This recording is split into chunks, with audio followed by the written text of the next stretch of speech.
سبحان اللہ۔ اب اس کے بعد میں سب سے پہلے تقریر پیش کرنے کے لیے محمد ابو ظفر مدھوبنی کو دعوت دیتے ہیں کہ آئے اور عظمت قرآن کے اوپر اپنا بیان پیش کریں۔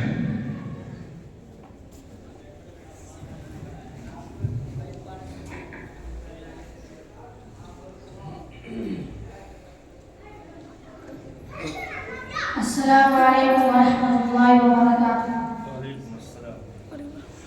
نحمده ونصلي على رسوله الكريم أما بعد، فقد قال الله تبارك وتعالى في القرآن المجيد: أعوذ بالله من الشيطان الرجيم، بسم الله الرحمن الرحيم،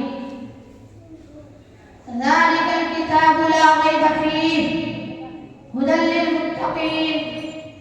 وقال النبي صلى الله عليه وسلم: خيركم من تعلم القرآن وعلمه. الہی رونق اسلام کے سامان پیدا کر، الہی رونق اسلام کے سامان پیدا کر، دلوں میں مومنوں کے الفت قرآن پیدا کر۔ اسٹیج پر رونق افروز بزرگان دین اور حاضرین